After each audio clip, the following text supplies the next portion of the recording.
जय हिंद। तो चलिए आप लोग जुड़ जाइए। और बिहार पुलिस का वैकेंसी आ चुका है और इसका डेट भी एग्ज़ाम डेट दे दिया है दिसंबर में। ठीक है, उसके बाद हम लोग चलते हैं बिहार पुलिस का सेट 20 क्वेश्चन लेकर के आए हैं जो 16 महाजनपद और मगध साम्राज्य का उत्कर्ष से रिलेटेड है। और यहाँ से क्वेश्चन जितना भी पूछेगा और ये सेट लगा लीजिएगा तो यहाँ से क्वेश्चन आपका छूट ही नहीं सकता है।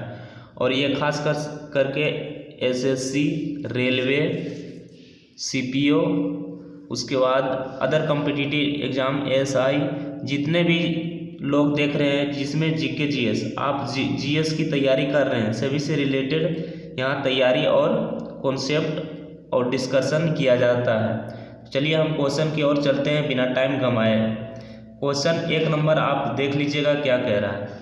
सिमुख निम्नलिखित वंशों में से किसका संस्थापक था? तो सबसे पहले इसको जानने के लिए हम इसको जान लेते हैं कि सिमुख आखिर में है कौन। तो देखिए सातवाहन वंश का संस्थापक सिमुख था। क्या था? सातवाहन वंश का संस्थापक कौन था? सिमुख था। कौन था?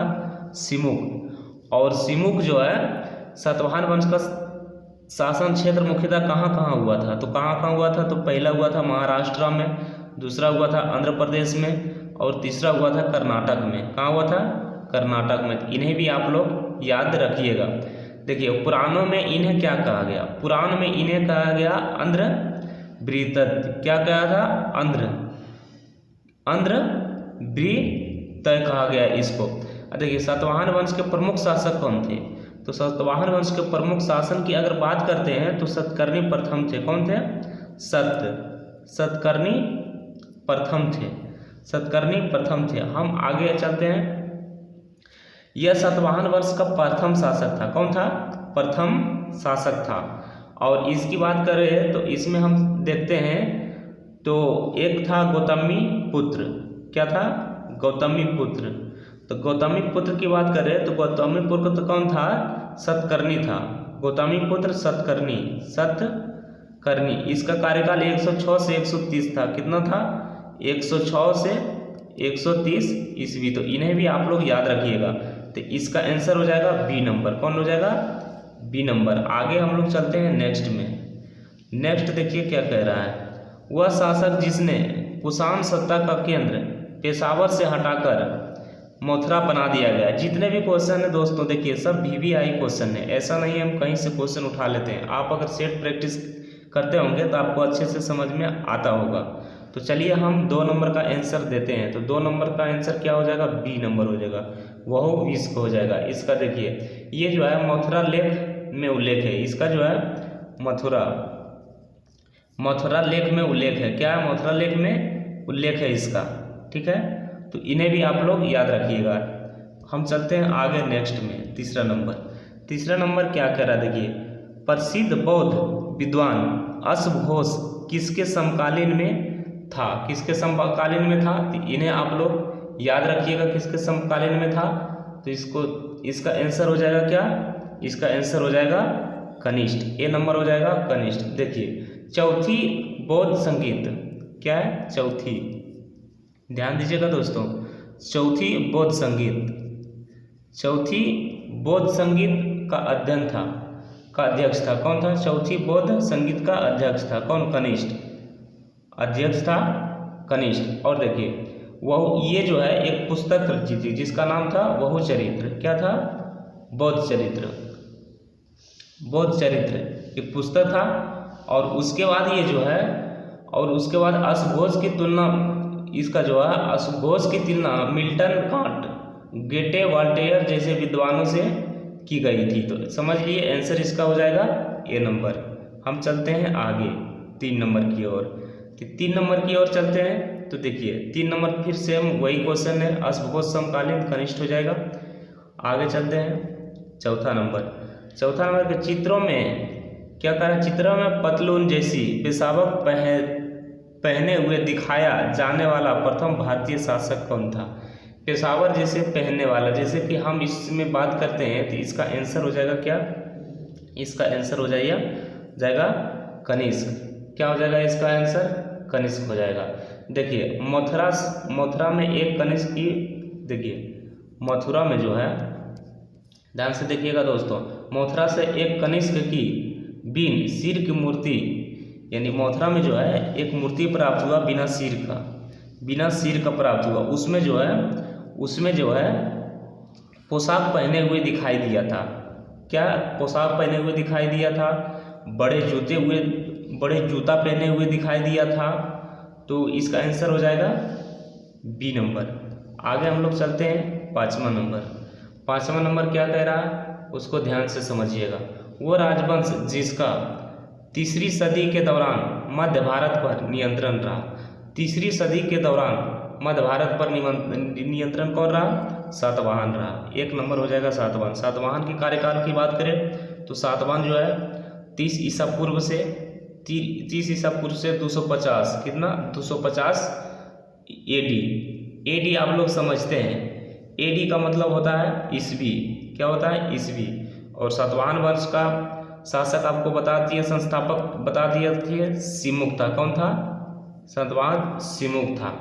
और इन्होंने राजा राम तथा विंध्या नरेश जैसी उपाधि धारण किया था। कौन? गौतमी पुत्र। एक था गौतमी सतकर्णी। क्या था? सतकर्णी। इन्होंने ही जो है, इसका कार्यकाल कितना था? 106 से 130 था। और इन्होंने ही राजा राम तथा विंध्या नरेश, क्या राजा राम तथा विंध्या नरेश जैसे उपाधि प्राप्त किए थे। इसको देख लिए। हम चलते हैं आगे। 6 नंबर क्या कह रहा है? 6 नंबर की अगर बात करें तो 6 नंबर क्या कह रहा है? कहा जाता है कि, देखिए ध्यान से, कहा जाता है कि इस शुंग शासन से सांची स्तूप नष्ट करा दिया था। किस वंश ने, शुंग शासक ने सांची स्तूप का नष्ट करवा दिया? देखिए VVI क्वेश्चन है इसको। तो इसका आंसर हो जाएगा पुष्यमित्र। पुष्यमित्र कौन था? तो पुष्यमित्र जो है अग्निपुत्र जो है उसका जो है पिताजी था। कौन था?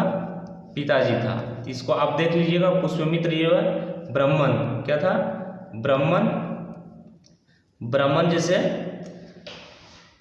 जात से ये सर्वश्रेष्ठ संस्थापक इसका था। और पुष्यमित्र की अगर हम बात करें तो पुष्यमित्र शुंग वंश की, क्या शुंग वंश की स्थापना किया था पुष्यमित्र। तो इन्हें भी आप लोग याद रखिएगा।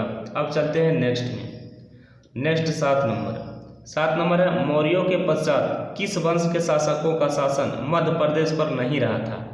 तो मध्य प्रदेश पर किसका नहीं रहा था? कुषाण का नहीं रहा था। किसका नहीं रहा था? कुषाण का नहीं रहा था। शुंग जो हो गया सातवाहन वंश का क्या हो गया? सातवाहन वंश जो है शुंग की बात करें तो क्या है? पुष्यमित्र शासक किया था, शुंग वंश की स्थापना किया था। तो हम लोग चलते हैं आगे नेक्स्ट में। नेक्स्ट देखिए, किस शुंग शासक ने सतना जिले में स्थित भरहुत स्तूप का निर्माण करवाया था? भरहुत स्तूप का निर्माण करवाया था। तो भरहुत स्तूप का निर्माण कौन करवाया था? तो इसका आंसर हो जाएगा सी नंबर, पुष्यमित्र। क्या हो जाएगा आंसर? पुष्यमित्र हो जाएगा। अब हम लोग चलते हैं आगे नेक्स्ट की ओर। यहाँ तक आप लोग समझ गए। नेक्स्ट एक पॉइंट ध्यान से देखिएगा दोस्तों, और ये बिहार पुलिस के लिए वेरी वेरी इम्पोर्टेंट है और SI के लिए, ये दोनों के लिए इम्पोर्टेंट है। अब आगे चलते हैं। कालिदास ने नाटक मलविका मित्रम का नायक कौन सा शुंग शासन ने किया था? देखिए मलविका मित्रम, देखिए मलविका अलग अलग है, इसको संधि कीजिए, इसी में आंसर आपका छिपा हुआ है। देखिए इसको संधि कीजिएगा तो मलविका अलग हो जाएगा, और उसके बाद अग्निमित्रम यानी अग्निमित्रम अलग हो जाएगा। तो इसका आंसर तो आप समझ गए कि अग्निमित्रम एक हो जाएगा। लेकिन मालविका कौन थी? तो मालविका इसकी प्रेमिका था। अग्निमित्रम का प्रेमिका कौन था? मालविका था। और मालविका कौन था? तो ये पुष्यमित्र का पिता था, पुष्यमित्र का बेटा था। कौन था? पुष्यमित्र का बेटा था। तो यहाँ तक समझ गए। आंसर नंबर इसका क्या हो जाएगा? आंसर नंबर हो जाएगा बी नंबर। अब हम लोग चलते हैं नेक्स्ट में। नेक्स्ट क्या कह रहा है उसको समझते हैं। देखिए पुरुषपुर में निर्मित कनिष्क चैत्य का वास्तुकार कौन था? तो इसका आंसर हो जाएगा ए नंबर, यवन अंगिलस। क्या हो जाएगा, अवन अंगिलस। आगे हम लोग चलते हैं, क्या ले लिया, क्षहरात वंश के शासक नहपान को पराजित करने वाला सतवाहन शासक कौन था। तो सतवाहन शासक कौन था, इसका आंसर हो जाएगा गौतमीपुत्र सतकर्णी। क्या हो जाएगा, गौतमीपुत्र सतकर्णी। और गौतमीपुत्र सतकर्णी अभी बता चुके थे, इसका कार्यकाल कितना है, 106 से 130 ईस्वी तक है इसका कार्यकाल। तो इन्हें आप लोग याद करिएगा। और इन्होंने ही राजा राम, क्या है, राजा राम, क्या है, राजा राम जैसे उपाधि प्राप्त किया था।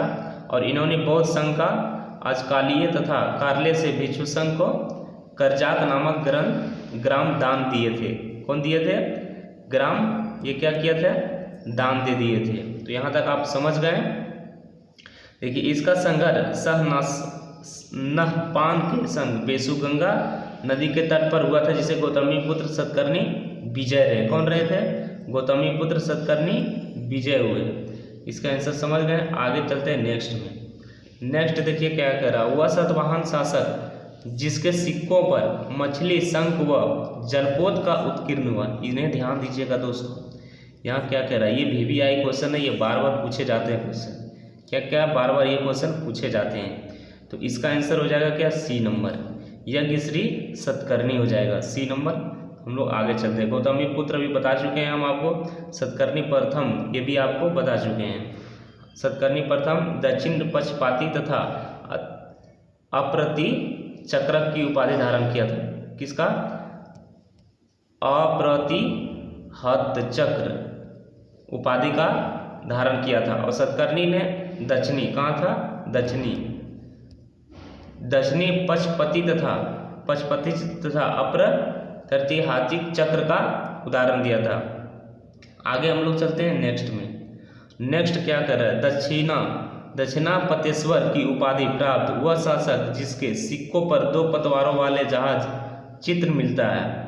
तो 2 पतवारों वाले जहाज का चित्र किसे मिलता है, तो आप लोग इसे एक बार ध्यान दीजिएगा। और आप लोग कमेंट में आंसर भी दीजिए, ऐसा नहीं कि आप लोग जो है कमेंट में आंसर नहीं दे। और ये जो VVI क्वेश्चन है, क्या है, ये VVI क्वेश्चन है। और इसका आंसर हो जाएगा C नंबर, पुलुमावी। क्या हो जाएगा इसका, पुलुमावी। आगे हम लोग चलते हैं नेक्स्ट में। नेक्स्ट देखिए, सतवाहनों का राजधानी कहाँ थी। तो सतवाहनों की राजधानी कहाँ थी, देखिए अब यहाँ पर आइए।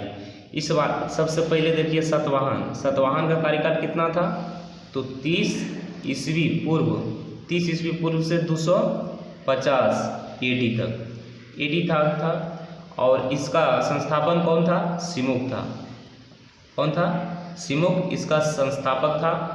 और यहाँ जो है इसका राजधानी पूछ रहा है, तो राजधानी इसका कहाँ हो जाएगा, तो इसका राजधानी हो जाएगा प्रतिष्ठान।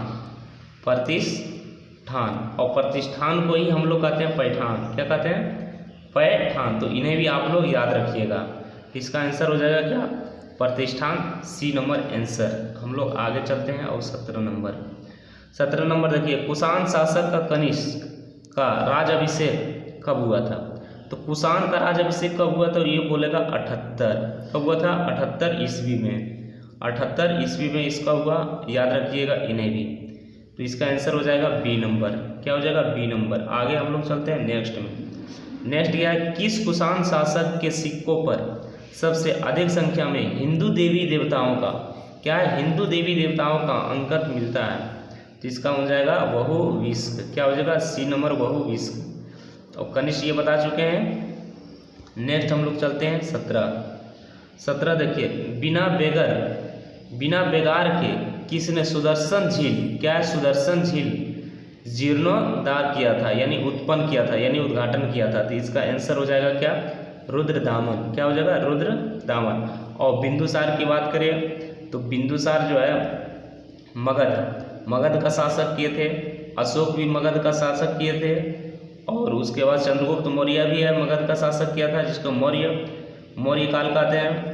ये मौर्य वंश का शासक किया था, मौर्य वंश का शासक किया था। और इसका गुरु कौन था, चाणक्य था। क्या था, चाणक्य था। और चाणक्य को ही चाणक्य अन्य नाम से जाना जाता है, कौटिल्य। कौन सा नाम से जाना जाता था, कौटिल्य नाम से जाना जाता था। और चंद्रगुप्त मौर्य जो है तक्षशिला में इसका शिक्षा प्राप्त हुआ था। कहाँ से हुआ था? तक्षशिला में। तक्षशिला में जो कहाँ पढ़ता था? पाकिस्तान में। कहाँ पढ़ता था? पाकिस्तान में पढ़ता था। इन्हें भी आप लोग याद रखिएगा। और अशोक जो है, अशोक में महाजनपद का हुआ था, इसमें इसका बहुत अभिलेख है। क्या है? अभिलेख। इन्हें भी आप लोग याद रखिएगा, ठीक है। और बिंदुसार की बात करें तो बिंदुसार का हत्या कर दिया था इसका बेटा। कौन कर दिया था? हत्या कर दिया था इसको बेटा। तो आपको इन्हें भी आप याद रखिएगा। हम लोग चलते हैं आगे। सॉरी, बिंबिसार का हत्या किया था, बिंदुसार का हत्या नहीं किया था, ठीक है। इन्हें आप लोग याद रखिएगा।